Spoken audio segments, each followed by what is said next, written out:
एक और विवाद है, वो है रामायण को लेकर। रामायण को मिसकोट किया गया है, अरविंद केजरीवाल ने मिसकोट किया है, इसको लेकर विवाद बढ़ गया है। बीजेपी कह रही है कि एक वोट बैंक को खुश करने के लिए, तुष्टीकरण की प्रकाष्ठा करने के लिए यह किया गया है। आप सोचिए, एक तरफ हम राम भक्त हैं, दूसरी तरफ ये रावण भक्त हैं। ये कह रहे हैं नहीं नहीं नहीं, रावण नहीं था सोने का हिरण, राक्षस मरीच था सोने का हिरण।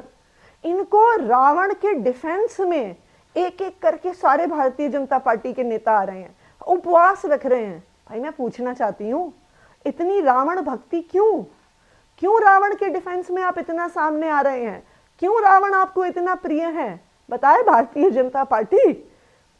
मैडम मेरा एक आपसे प्रश्न है, रावण की इसमें बात नहीं है, रामायण को मिसकोट करने की बात है।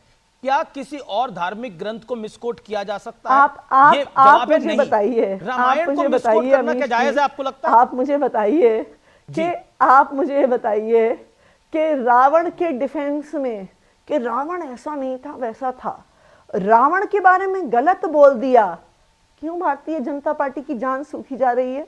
इतनी रावण भक्ति क्यों हो गई है उनमें कि अगर रावण के बारे में मान भी लीजिए अरविंद केजरीवाल जी ने कुछ गलत बोल दिया, तो इतना रावण प्रेम भारतीय जनता पार्टी में क्यों बढ़ रहा है? लेकिन क्या आपको लगता नहीं है कि अब बीजेपी इसको मुद्दा बना रही है, कांग्रेस मुद्दा बना रही है कि राम के नाम पर आप लोग ढोंग करते हो, राम के नाम पर ढोंग करते हो और चुनावी हिंदू है आम आदमी पार्टी?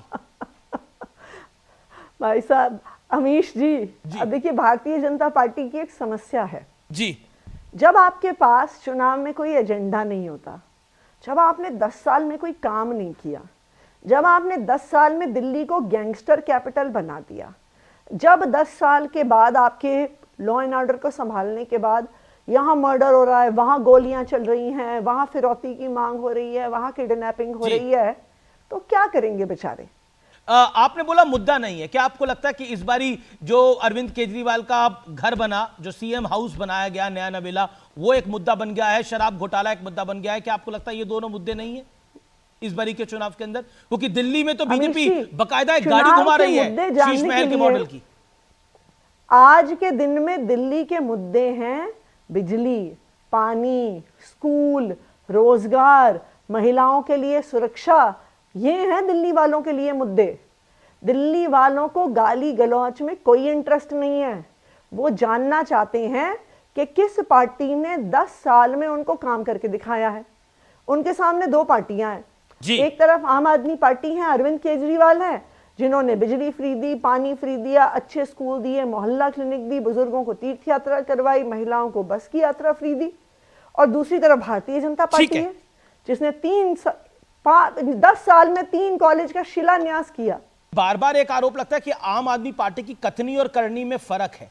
वो कहते थे कि भ्रष्टाचार नहीं करेंगे, लेकिन भ्रष्टाचार के आरोप लग गए। वो कहते थे कांग्रेस से समर्थन नहीं लेंगे, लेकिन वो समर्थन ले लिया। कथनी और करनी में फर्क को लेकर आप क्या कहना चाहती हैं?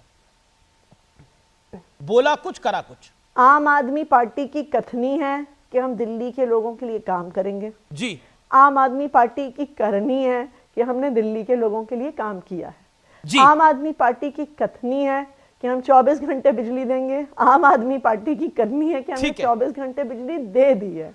जी, मैं आपको आपके प्रतिद्वंदी हैं उनकी बाइट सुनाना चाहता हूं, रमेश भिधोड़ी। उन्होंने आपके लिए क्या शब्द बोले और फिर मैं आपका रिएक्शन चाहूंगा। रमेश भिधोड़ी ने क्या बोला, ये प्ले करते हैं। लोग नरक भोग रहे हैं।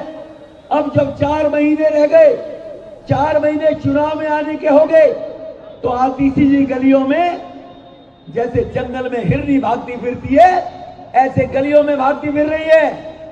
क्या महसूस होता है जब इस तरह के बयान आते हैं आपके बारे में? आप चुनाव लड़ रही हैं और दिल्ली की मुख्यमंत्री भी हैं, महिला भी हैं।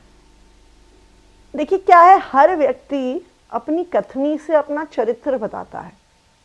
रमेश भिधोड़ी जी हैं जिन्होंने संसद में इतनी गंदी गंदी गालियां दी, वो संसद जिसे हम लोकतंत्र का मंदिर कहते हैं, उन्होंने ऐसी भाषा का प्रयोग किया जो आप और हम इस शो पे रिपीट नहीं कर सकते हैं। इसी वजह से भारतीय जनता पार्टी ने सांसद का टिकट काटा, विधायक का टिकट लेके आए।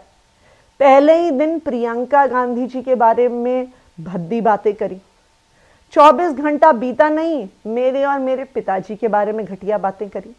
फिर उनको लगा मीडिया में इतना हल्ला हो गया, शायद टिकट कट जाए।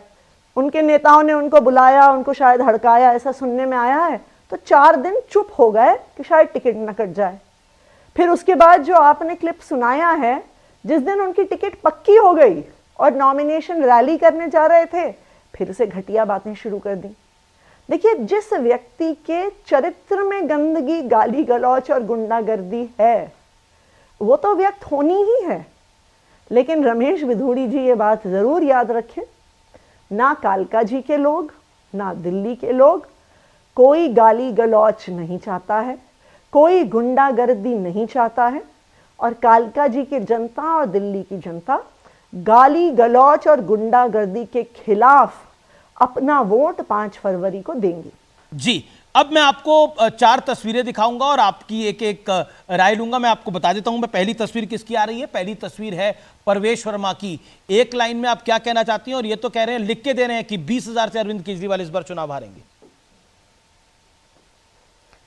बेईमानी से चुनाव लड़ना, बेईमानी से चुनाव लड़ना। दूसरी तस्वीर है श्रीमान राहुल गांधी की।